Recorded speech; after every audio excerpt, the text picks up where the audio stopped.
Bienvenue dans l'Instant Bible. Une maison solide a besoin de piliers qui la soutiennent. Dans nos vies aussi, ces piliers existent. Ce sont les valeurs qui nous portent. Elles donnent une direction, un sens à nos choix et à nos priorités. Mais comment choisir ces valeurs? Sur quoi s'appuyer pour qu'elles résistent aux modes, aux crises, aux contradictions du monde? Et que peut nous dire justement la Bible sur les repères qui fondent une vie stable? Pour en parler aujourd'hui, eh bien, j'ai le grand plaisir d'accueillir les pasteurs Philippe Leduc. Bonjour, Bonjour. bienvenue, Jétro Camille. Bonjour. Merci d'être avec nous pour un moment de partage autour de ce sujet. Restez donc bien avec nous. C'est tout de suite dans l'Instant Bible.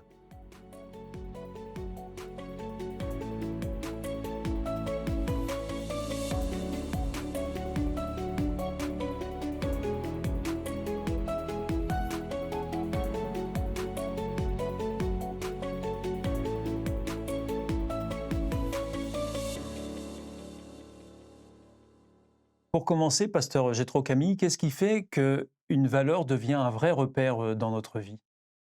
C'est très simple, ça tient à la manière dont fonctionne le cerveau d'un nourrisson. Il est pré-câblé pour apprendre. Hein, il y a des il y a des schémas qui sont déjà un petit peu installés à l'intérieur et parmi ces schémas-là, il y a le schéma de mimétisme qui va lui permettre d'apprendre le langage, d'apprendre la pensée, d'apprendre également les valeurs. Et quand vous naissez dans une famille où gagner de l'argent est une valeur cardinale, ça va être petit à petit, vous allez vous identifier à cela. Et une fois que votre identité est verrouillée autour de ces valeurs cardinales, il peut y en avoir plusieurs, eh bien, vous allez considérer cela comme le soi et il y a un mécanisme de défense qui est très intéressant, qui va défendre ce qu'il considère être le soi contre toute forme de variation. C'est pour ça que quand on a des valeurs qui sont bien ancrées, c'est pas évident d'en changer. Donc, une valeur devient un repère tout simplement parce qu'on est conçu comme ça, on est conçu pour apprendre par mimétisme et que les valeurs sont transmises de génération en génération. Il y a parmi les choses qui nous meuvent, qui nous mettent en mouvement, qui nous font bouger, qui nous font, vivre, il y a des pulsions, il y a des idées et parmi les idées, il y a des valeurs. Si on n'était que pulsionnel, on serait guère plus que d'une tribu de hyènes, hein. C'est uniquement pulsionnel. Donc on a des idées et si on n'avait que les idées, on serait simplement des philosophes qui philosophent à bout de champ, mais il y a des valeurs et les valeurs, ce sont ces axes qui servent quelque part de boussole à notre vie, qui nous disent dans quelle direction aller. Alors, Philippe Leduc, donc j'ai cru comprendre que certaines valeurs pouvaient s'imposer à nous malgré nous. Alors, est-ce qu'il est important, justement, de pouvoir décider de nos valeurs pour vraiment orienter nos choix de vie? Oui, alors, comme disait Gétro, c'est une boussole, mais ça donne sens, en fait, à tout ce qu'on va mettre en place. Tous nos choix, ça va nous aider à nous orienter dans la vie parce que, si, par exemple, pour moi, l'honnêteté est quelque chose de primordial, ça fait partie de mes valeurs, alors, parmi les solutions qui s'offrent à moi, entre une honnête et l'autre malhonnête, bah, voilà, c'est mes valeurs qui va me dicter, non, même si je gagne moins, même si c'est peut-être moins favorable pour moi, mais la loi est comme ça, donc je vais aller, dans ce sens-là. Donc c'est une valeur forte, ça va me permettre de, quelque part, un peu simplifier, mes choix parce que, bah, voilà, la question ne se pose pas, si je suis honnête, c'est par là, hein. Pas d'autre alternative.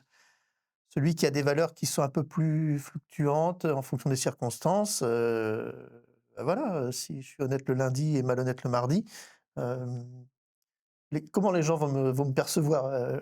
Plutôt le Philippe du lundi ou le Philippe du mardi? Mmh. Heu, voilà, donc valeur forte, ça veut dire choix fort, ça veut dire stabilité, parce que je sais où je vais et les gens vont pouvoir avoir confiance en moi parce qu'ils savent que telle valeur-là, pour moi, il n'y a pas de débat.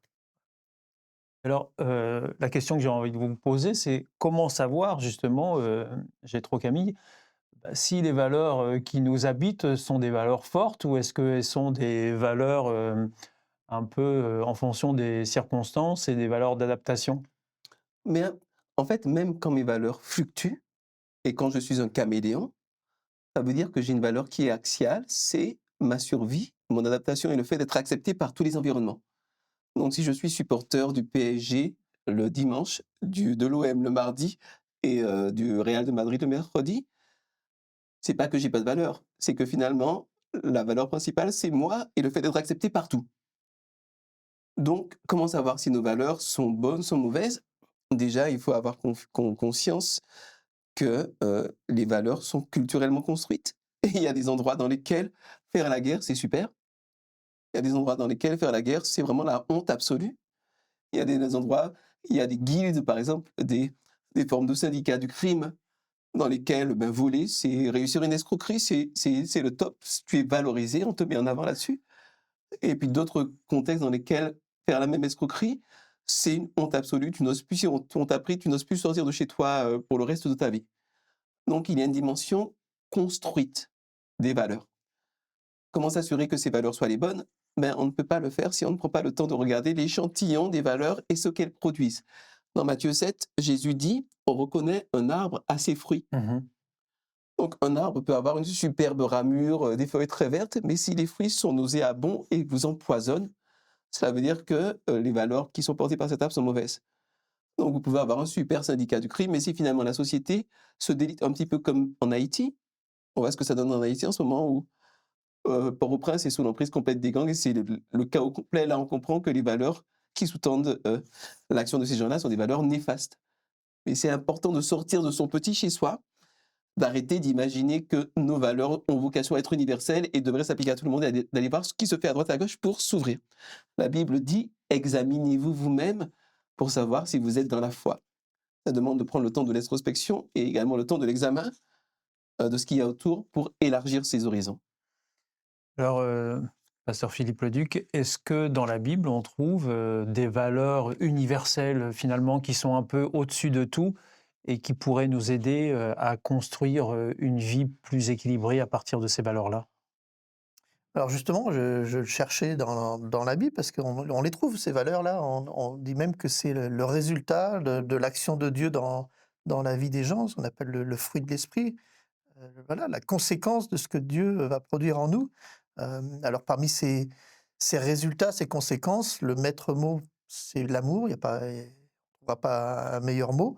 Après, vous avez des synonymes, la compassion, la bienveillance, la générosité, mais tout ça est motivé par l'amour. Vous avez des notions, des valeurs telles que la justice, l'intégrité, on parlait d'honnêteté tout à l'heure. Vous avez l'humilité, le respect. Ah, c'est des choses qui sont très humanistes, je veux dire, vous dites ça à un non-croyant et bah, il signe tout de suite, en Et effet, on c'est peut des pas trop valeurs, se on peut pas trop se tromper là ah avec non, ces valeurs-là. On non. sait où elles nous amènent. Et avec ça, vous avez une vie équilibrée, vous avez une vie, relationnelle, qui tient la route, parce que grâce à ces valeurs fortes, vous allez pouvoir avancer dans la vie avec un bagage qui est conséquent et quand vous rencontrez ce type de personnes-là, vous avez envie de, bah, lui donner le boulot ou de passer le restant de sa vie avec Ou parce de lui que donner votre confiance, par exemple? bah, oui, bien sûr, Mmh. parce que vous savez que c'est, une personne sur laquelle vous pouvez compter, qui sait ce qu'elle veut et quand on a des valeurs qui sont communes, voilà, c'est la clé de la réussite. Il y a toutefois une nuance qu'il est intéressant d'apporter entre le fait de professer une valeur et le fait d'implémenter vraiment sa vie avec ses valeurs, d'implémenter vraiment ses valeurs dans sa vie. Et ça, c'est une petite critique que je ferai vis-à-vis des églises chrétiennes dont je suis pasteur. Donc je me permets. C'est que dans nos églises, on a tendance à beaucoup professer ces valeurs, à y croire, à les promouvoir, mais bien souvent, on ne travaille pas beaucoup les techniques, les méthodes et la compréhension systémique qui permettent de vraiment vivre ces valeurs-là. Par exemple, je dis: «On s'aime». Oui, bien sûr, mais comment? Quel genre d'amour? Dans quel spectre? Avec quelles conséquences? Comment est-ce qu'on apprend à se connaître les uns les autres? Est-ce qu'on peut s'aimer sans se connaître? Est-ce que c'est un amour général de principe, dilué, un peu universaliste? Ou est-ce que c'est un vrai amour d'individu à individu, enraciné dans la réalité qu'on partage et qu'on apprend à approfondir ensemble? Donc c'est là où, à mon sens, les églises chrétiennes et chaque individu, moi le premier, à travailler, c'est que avoir des valeurs, de belles valeurs, c'est une chose, les implémenter dans le réel, ça demande un travail. C'est comme avoir des graines. C'est chouette d'avoir des graines de tournesol, de courgettes, de potiron, de ce que vous voulez, mais en faire de vrais légumes comestibles, en bonne santé, c'est du travail. Bah, le dire, c'est bien, le faire, c'est mieux. Voilà, Voilà. et apprendre à le faire, c'est oui, c'est mieux, c'est sûr. Alors, nos valeurs guident nos décisions et donnent leur cohérence à nos vies. Mais comment les faire vivre concrètement dans un monde où les repères bougent sans cesse? Restez bien avec nous, on se retrouve juste après dans l'Instant Bible. Nous sommes toujours dans l'Instant Bible avec les pasteurs Philippe Leduc et Jétro Camille. Alors, pasteur Jétro Camille, comment nos valeurs se traduisent-elles dans nos choix quotidiens?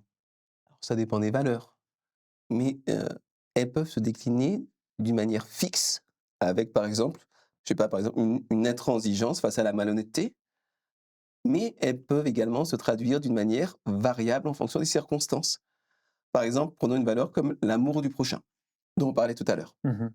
L'amour du prochain, il peut se traduire dans le fait de valoriser le prochain, mais il peut se traduire également par le fait de reprendre mon prochain. Quand mon prochain fait quelque chose de mal, si je ne le reprends pas, je ne l'aime pas.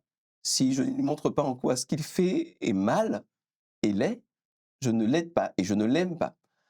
Donc, l'amour peut se manifester d'une manière variable. Ça demande quand même une forme de souplesse d'esprit, d'adaptabilité, d'analyse de fond des conséquences de nos choix de vie. Si par exemple, j'ai un ami qui commençait à bidouiller un petit peu dans les finances, on en parlait il y a une émission je crois, qui commençait à bidouiller dans les finances de l'entreprise qu'on a en commun. Et puis d'un seul coup, je vois qu'il a une grosse Mercedes, enfin une grosse voiture avec laquelle il arrive. L'amour peut prendre plusieurs pistes parce que finalement, il lèse l'entreprise, mais il lèse également tous les salariés. Et si je le protège lui, je ne protège pas les salariés qui sont lésés, je ne protège pas les actionnaires qui ont investi. Donc l'amour, pour l'appliquer, il y a une complexité. Il s'intrique avec d'autres valeurs. Il s'intrique avec la justice, il s'intrique avec la compassion, il s'intrique également avec les objectifs de vie qu'on s'est fixés.